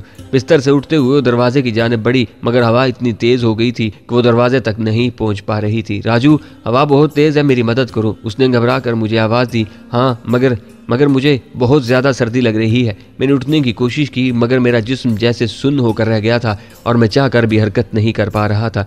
मैंने कराहते हुए कहा, पलवैसे मैं उठ नहीं सकता। क्या हुआ राजू? वो मेरी जानिब पलटी। तेज़ हवा से उसके कदम उखड़ रहे थे। वो मेरे करीब पहुंची, मगर हवा ने उसे पीछे की जानिब धकेल दिया था। उसे दूर जाने से रोकने के लिए मैंने पूरी कोशिश करके जिस्म को हरकत दी ताकि उसका अपनी जानिब बड़ा हाथ थाम सकूं। उस वक्त मेरी आंख खुल गई। मैं ऊंधे मुंह झाड़ियों में उलझा हुआ था। हवा उसी शिद्दत से जारी थी। बर्फबारी के रुकने का भी कोई इम्कान नजर नहीं आ रहा था। मैंने दस्ताने वाला गीला हाथ कनपट्टी पर फेरा, जहां चोट लगने की वजह से दर्द की लहरें उठ रही थी। जमीन में गड़े पत्थर से मेरी कनपट्टी बहुत जोर से टकराई थी। थोड़ी देर कनपट्टी सुलाकर मैं कोशिश करके उठ बैठा। मेरे पूरे जिस्म में दर्द हलकोरे ले रहा था। ऐसी सूरत हाल से मेरा पहली बार पाला पड़ा था कि मेरी सारी तरबियत, सारी बर्दाश्त और सारी महारत धरी की धरी रह गई थी।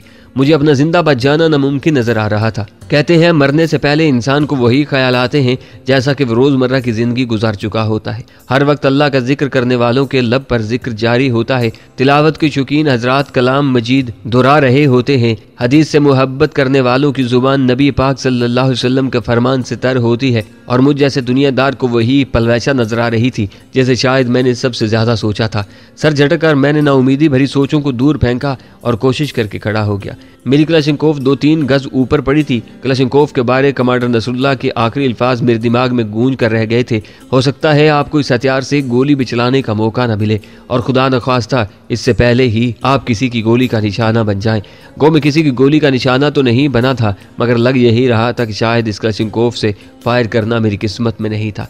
लेकिन इसके बावजूद मैं वो क्लाशनकोफ वहां नहीं छोड़ सकता था। क्लाशनकोफ उठाकर मैंने गले से लटकाई और दोबारा अपना सफर जारी कर दिया।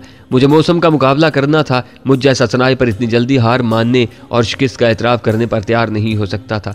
मैं रेंगने की रफ्तार से आगे बढ़ने लगा। मेरी नज़रों में अभी तक किसी पनाह को पाने की उम्मीद जिंदा थी और उम्मीद ही पर दुनिया कायम है। जिसने उम्मीद खो दी समझो उसने जीने का आसरा खो दिया। अभी तक मेरे बहुत से काम अधूरे पड़े थे। मुझे अपनी बेगुनाही के सबूत ढूंढकर खुद ही लगे इल्ज़ाम को जुटलाना था। अल्बर्ट ब्रोक से अपने भाइयों की शहादत का बदला लेना था। अपनी पलवाशा को तलाश करके वापस तलागंग पहुंचाना था। उसके लिए कार खरीदना थी। उसकी कई ऐसी तशना ख्वाहिशों को पूरा करना था जिनके वो हमेशा सपने देखा करती थी। उसके मासूम भाई आदिल को आला तालीम दिलाना थी।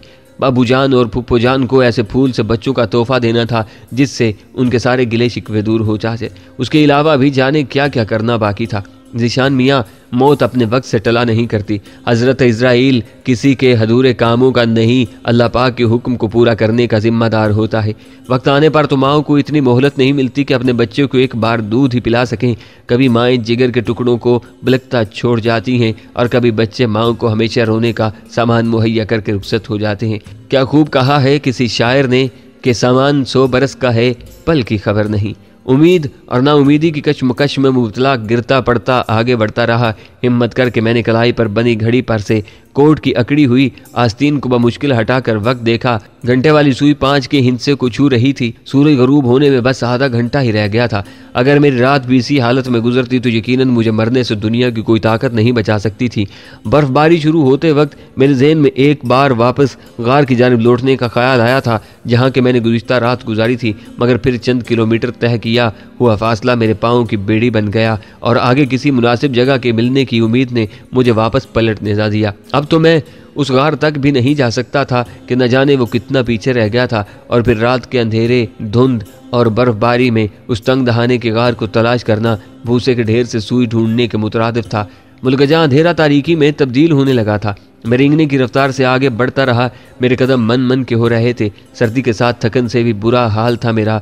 मैं बिल्कुल नढाल हो गया था। आम हालात में 24 घंटों से भी ज्यादा मुसलसल चल चुका था, मगर इस दिन चंद घंटों ने मेरा बुरा हाल कर दिया था। उस थकावट में ज्यादा अमल दखल मौसम की शिद्दत और मेरे गिले लिबास का था। बर्फानी तूफान इंसान का सांस लेना भी मुश्किल बना देता है। दरख्तों की बहुताब के बावजूद इस इलाके में ऑक्सीजन लेवल बहुत कम है। सर्दी के साथ मुझे सख्त भूख भी महसूस हो रही थी, मगर मुझ में इतनी हिम्मत नहीं थी कि पुश्त पर लदे थैले को खोलकर बिस्किट निकाल लेता। थैला बिल्कुल अकड़ कर रह गया था, बल्कि मेरे पूरे लिबास की यही हालत थी। थैले में टार्च भी मौजूद थी, लेकिन अंधेरा होने के बावजूद मैंने टार्च नहीं निकाली थी। चढ़ाई चढ़कर मैं निस्बतन हमवार जगह पर पहुंचा। चंद लम्हे घुटनों पर हाथ रखकर मैं झुककर खड़ा रहा ताकि चढ़े हुए सांस थोड़े हमवार चलने लगे, लेकिन जूं ही सीधा होकर मैंने आगे बढ़ने की कोशिश की, टांगों ने साथ देने से इनकार कर दिया। कदम उठाने की कोशिश में मैं मुंह के बल धड़ाम से नीचे गिरा और लम्हा भर यूं ही पड़ा रहा। शायद मेरी जिंदगी का खात्मा करीब आ गया था। अलविदा पलवशे, मैं साथ जीने का वादा नहीं निभा सका। मुझे माफ कर देना चंदा, और बस करो, वापस लौट जाओ। अब मेरी बेगुनाही के सबूत ढूंढने में ख्वार होने की कोई जरूरत नहीं। तुम्हारा राजू ही बाकी नहीं रहा। बस रोना मत और मुझे याद भी न करना। जिंदगी को अलविदा कहना और पलवैसा को अलविदा कहना एक ही बराबर था। उस वक्त जिंदगी मेरे हाथों से बंद मुट्ठी में दबी रेत की मानद सरक रही थी। नीचे झुका सर मैंने जरा सा ऊपर उठाया और ये देखते ही मेरा दिल बेख्तियार धड़क उठा कि चंद गज के फासले पर रोशनी नजर आ रही थी। मैंने मुंह से आवाज निकालने की कोशिश की, मगर होंठ जैसे अकड़ गए थे। मेरे मुंह से निकलने वाली मध्यम आवाज मुश्किल से मेरी समातों तक ही पहुंच रही थी। बर्फ के तूफान में ये मध्यम आवाज मकान में बंद किसी आदमी के कानों तक कैसे पहुंचती। उठने की कोशिश में बस हिलकर रह गया था। एकदम मेरे दिमाग में किसी शायर के खूबसूरत अल्फाज गूंजे। किस्मत की खूबी देखिए, टूटी कहाँ कमन, 2-4 हाथ जबकि लबे बम रह गया। जब उठने की सारी कोशिशें बेकार गईं तो मैंने रेंग कर ही आगे बढ़ने का फैसला किया। अगर कोई बात मेरे हक में जाती थी वो उस जगह का हमवार होना था। मेरी टांगें बिल्कुल चल हो गई थीं, अलबत्ता बाजू थोड़ी बहुत हरकत कर सकते थे। दस्तानों की वजह से हाथों में भी जरा सी जान बाकी थी। सबसे पहले तो मैंने कोशिश करके अपनी पुष्ट पर लदे थैले से बाजू निकाल कर उससे जान छुड़ाई। उसके साथ ही क्लशनकोफ भी मेरे कंधों से निकल गई थी। उस बोझ को उतार कर मुझे सारा सहूलत हो गई थी। अब मैं आगे बढ़ने को तैयार था। बाजू आगे बढ़ाकर मैंने कोहनियों पर जोर दिया और चंद इंच आगे को खिसका और फिर मैं मुसलसल यह हरकत दोहराने लगा। चंद गज का फासला नाकाबिले अबूर खाई की तरह मेरी राह में हायल था। मेरी मिसाल उस दूध पीते बच्चे से भी बदतर थी जो दूध की बोतल को खुद हाथ से पकड़ कर पी नहीं सकता, बस हल्क फाड़ कर चीखता रहता है कि माँ अपने हाथ से बोतल उसके मुंह से लगा दे। और मुझ में तो चीखने की सक्कत भी नहीं रही थी। हिम्मत हारे बगैर मैं इंचों के हिसाब से आगे खिसकता रहा। वो फासला जिसे आम हालात में तय करने में मुझे 1 सेकंड भी न लगता, अब वो फासला ज़मीन व आसमान के दरमियान खला के मसदाक बन गया था। लेकिन कहते हैं मुसलसल हिम्मत और कोशिश इंसान को कामयाबी से हमकिनार कर देती है। मैं भी आखिर दरवाजे के करीब पहुंच गया था। अपनी बेपनाह खुशी पर काबू पाते हुए मैंने अपना नहीफ हाथ बढ़ाकर दरवाजे पर दस्तक दी और उसके साथ ही मेरा दिल टूटने लगा कि मेरी दस्तक की आवाज़ से ज़्यादा तो दरवाज़ा हवा से हिलकर शोर पैदा कर रहा था। मेरी दस्तक से जो आवाज़ पैदा हो रही थी उसे खुद मेरे कान नहीं सुन पा रहे थे, कमरे में आराम करते लोग खाक सुन पाते। चंद बार कोशिश करने के बाद मैंने सर नीचे फेंक दिया। मेरी सारी कोशिश और मेहनत बेकार गई थी। यकीनन घर वालों को सुबह के वक्त ही बिन बुलाए मेहमान का पता चल पाता और उस वक्त वो मेहमान उनकी एक ही खिदमत के काबिल रहता कि उसे कफन पहनाकर किसी मुनासिब जगह दफन कर दिया जाता। बर्फ पर मुसलसल लेटने की वजह से एक बार फिर मैं बेहोशी का शिकार होने लगा था। आंखें बंद होते ही पलवैशा धम से मेरे ख्यालों में कूद पड़ी थी।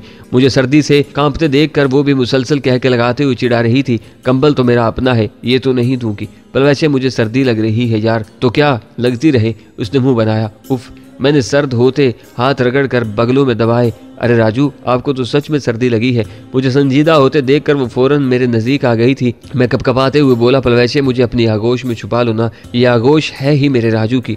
चाहत भरे लहजे में कहते हुए उसने मुझे कंबल के अंदर खींचा और कंबल मेरे गिर्द लपेटते हुए अपनी आगोश में समेट लिया। मगर ये क्या, उसका पूरा लिबास गीला था। मैं चिल्लाया, पलवैसे तुम्हारे कपड़े भी गीले हैं। उसने कपकपाती आवाज़ में कहा, हाँ राजू, मुझे भी सर्दी लग रही है। मेरा ख्याल है मैं दरवाज़ा बंद करके आग जलाता हूँ। मैंने खुले दरवाजे से तेज हवा अंदर आते देखकर मशवरा दिया, जल्दी करो राजू, वरना आपकी पलवैचा मर जाएगी। उसने रोनी सूरत बनाकर कहा और मैंने सरहद से उठने की कोशिश की। नतीजे में मैं मुंह के बल गिरने लगा। अपना मुंह ज़मीन पर लगने से बचाने के लिए मैंने हाथ आगे बढ़ाए और उसी वक्त मेरी आंख खुल गई। मैं किसी अनजान शख्स के दरवाजे पर मजूर भिखारी से भी बुरी हालत में पड़ा था। भिखारी फिर भी आवाज़ तो दे लेता है, मुझ में तो आवाज़ देने की सक्कत भी बाकी नहीं थी। मेरा दिमाग आहिस्ता आहिस्ता अंधेरों में डूब रहा था। आंखें बंद होने पर मैं अपनी जाने हयात पलवैशा की आगोश में पहुंच जाता और जब सर्दी की शिद्दत जिस्म में तकलीफ की लहर उठने से होश आता तो मैं उस बेरहम माहौल में फंसा दिखाई देता। मौत को यकीनी जानकर मैं ज़ेरे लब कलमा शहादत पढ़ने लगा। मरते वक्त बस एक ही खुशी थी कि मेरी मौत ईमान की हालत में हो रही थी। उस वक्त बेहोशी के आलम में मुझे बहुत गहरी खाई दिखाई दे रही थी। तेज़ बारिश हो रही थी और मैं लम्हा बलम्हा खाई की तरफ फिसलता जा रहा था।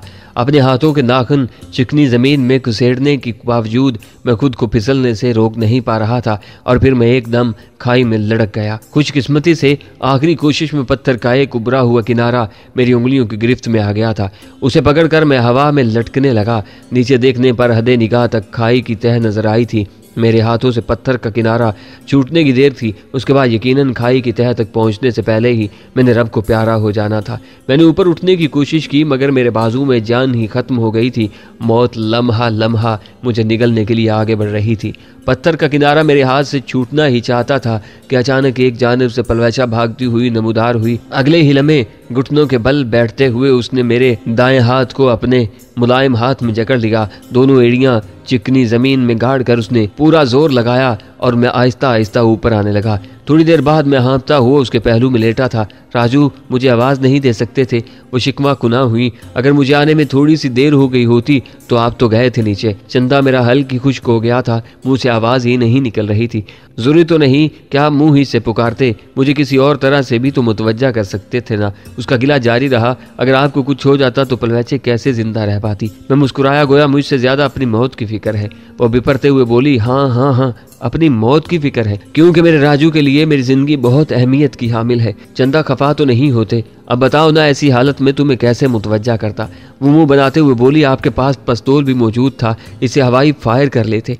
ओह, उसका तो मुझे ख्याल ही नहीं आ रहा था। मैंने अफसोस भरे अंदाज में सर हिलाया। ख्याल ही नहीं रहा था। वो मुझे चिढ़ाते हुए खड़ी हो गई। उसे ये भी भूल गया था कि जमीन कितनी चिकनी और फिसलन ज़दा है। खड़े होते ही उसका पांव फिसला और वो खाई में गिरती चली गई। मैंने एकदम उसे गिरफ्त में लेना चाहा, मगर खाई के अंधेरे उसे निकल गए थे। मेरी समातों में बस उसकी आखिरी चीख ही गूंजती रह गई थी, जो वो मेरा नाम पुकारते हुए चीखी थी, राजू।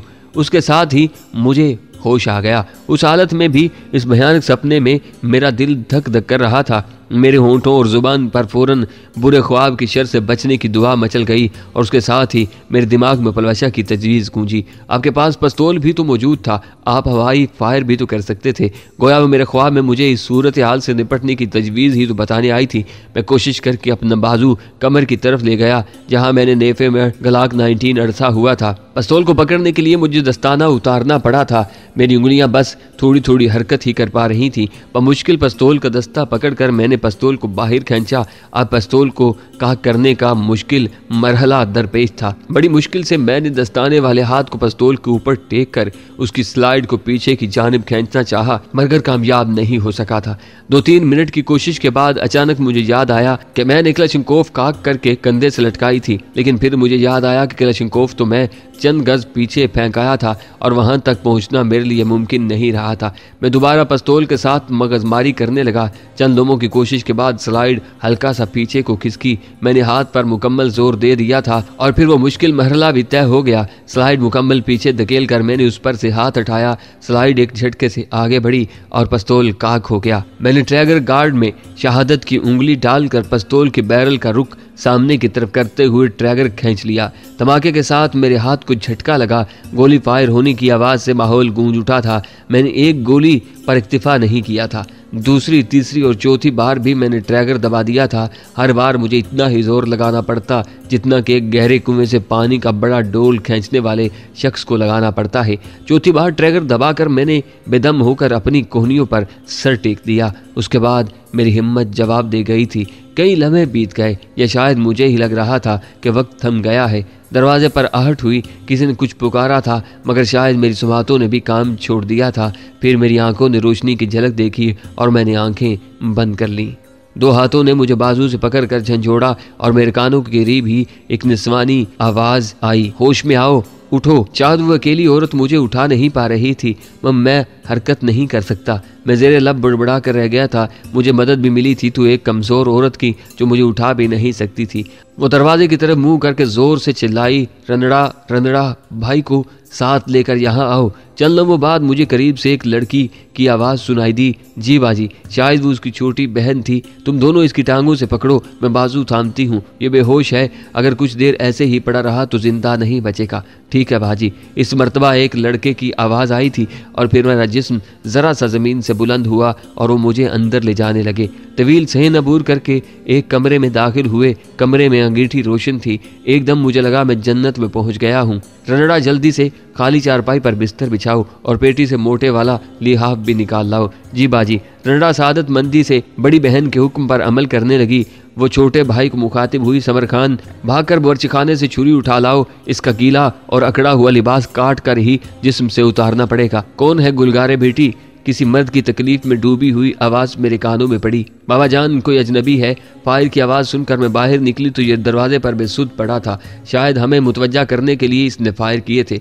बाप को तफसीली जवाब देते हुए भी वो मुसलसल मेरा कोट उतारने की कोशिश कर रही थी, मगर कोट बिल्कुल अकड़ गया था। उसी वक्त उसका भाई समर खान भागता हुआ वहां पहुंचा। ये ले बाजी। उसने यकीनन बहन की तरफ छुरी बढ़ाई थी। छोटे भाई के हाथ से छुरी लेकर उसने जल्दी से मेरा कोट काटना शुरू कर दिया। कोट के बाद उसने कमीज और बुनियान भी काट कर मेरे जिस्म से अलहदा कर दी और फिर अपना दुपट्टा मेरे दरमियानी जिस्म पर डालकर उसने मेरा ज़ेरी लिबास भी काट कर जिस्म से अलहदा कर दिया था। मैं नीमवा आंखों से दुशीज़ा की कार्रवाई देख रहा था, मगर मेरा जिस्म हरकत से माजूर था। मेरी जान बचाने के लिए वो जिस हौसले का मुजाहिरा कर रही थी, इतनी जुर्रत कम ही लड़कियों का खासा होती है। जब तक वो लिबास काट कर मेरे जिस्म से अलहदा करती, इतनी देर में उसकी छोटी बहन रंडड़ा एक मोटा लिहाफ चारपाई पर बिछाकर दूसरा लिहाफ मेरे ऊपर डालने के लिए तैयार कर चुकी थी। इसे उठाने में मेरी मदद करो, उसने छोटी बहन को आवाज दी। एक मर्तबा फिर तीनों ने मिलकर मुझे उठाया और नर्म बिस्तर पर लिटा दिया। उसके साथ ही गुलगारे बीबी ने मुझे वो मोटा लिहाफ उड़ा दिया था। खुशगवार हिद्दत मेरी रगों में उतरने लगी थी। समर खान, अंगीठी में और लकड़ियां डालो, छोटे भाई को कहकर वो बहन को मुखातिब हुई। रंडड़ा दूध में हल्दी डालकर गर्म करके ले आओ। वो दोनों जी बाजी कहते हुए कमरे से निकल गए थे। वो खुद लिहाफ के कोनों को मोड़कर मेरे जिस्म के नीचे देने लगी ताकि लिहाफ मुकम्मल बंद हो जाए और हवा का गुजर बिल्कुल मुमकिन न रहे। मेरे जिस्म में उठने वाला दर्द ताहाल पहले की तरह ही बाकी था। गो गुलगारे बीबी ने बहुत अच्छे तरीके से मुझे संभाला था। मेरा गीला लिबास उतार कर मुझे लिहाफ उड़ाने की बजाय अगर वो बराह रास्त मुझे अंगीठी के करीब डाल देती तो बिलाशुबा मेरे जिस्म को नाकाबिले तदाफी नुकसान पहुंचने का खतरा था। ठंड लगने वाले शख्स को यूं एकदम आग के करीब ले जाना बिल्कुल ही गलत है। अलबत्ता मुझे लिहाफ उड़ाकर अंगीठी की आग को ज्यादा से ज्यादा दहकाना बहुत मुनासिब था। यकीनन ठंडे इलाके से ताल्लुक रखने के बायस उसे मालूम था कि ठंड का शिकार होने वाले शख्स को कैसे संभाला जाता है। मैंने आहिस्ता आहिस्ता हाथों की उंगलियों को हरकत देनी शुरू कर दी थी। मेरे पाँव अभी तक सुन थे, अलबत्ता निचले धड़ में शदीद दर्द हो रहा था और ऐसा होना मेरे लिए तसल्ली का बायस था। दर्द का एहसास होने का मतलब यही था कि मेरा जिस्म ठीक था। मैं पाँव की उंगलियों को हरकत देने की कोशिश करने लगा। आहिस्ता आहिस्ता मेरे पाँव में भी दर्द का एहसास जागुज़ी हो गया था।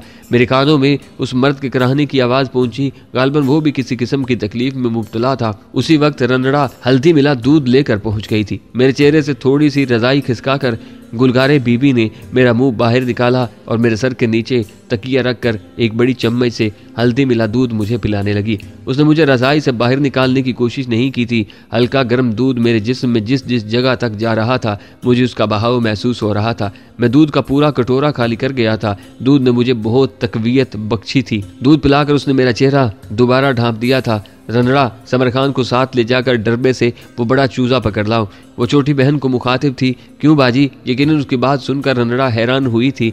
इसे ज़बा करके यखनी बनाना है। जब तक इसे अंदर से गर्मी नहीं पहुंचेगी इसकी सर्दी दूर नहीं होगी। अच्छा बाजी, कहकर वो समर खान को लेकर साथ बाहर निकल गई। मेरा दिल उसके लिए शुक्रगुजारी के एहसास से भर गया था। वजीरिस्तान के लोग गरीब होने के बावजूद बहुत ज़्यादा मेहमान नवाज थे। एक अजनबी की इतनी ज़्यादा खिदमत और देखभाल यकीनन मेहमान नवाजी का मुंह बोलता सबूत थी।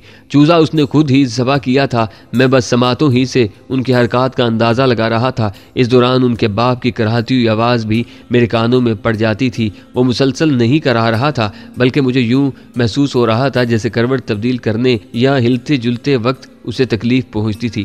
थोड़ी देर बाद ही वो मेरे लिए यखनी भी बना कर ले आई थी। काली मिर्च और नमक के अलावा उसने उसमें कुछ नहीं डाला था। एक मरतबा फिर उसने मेरे चेहरे से लिहाफ हटाकर मुझे अपने हाथों से यखनी पिलाई। देसी चूजे की यखनी पीते ही आहिस्ता आहिस्ता मेरे पाँव की उंगलियों में भी दर्द का एहसास होने लगा था, जो उस बात का मजहर था कि मेरे पाँव पहले से बेहतर हो रहे थे।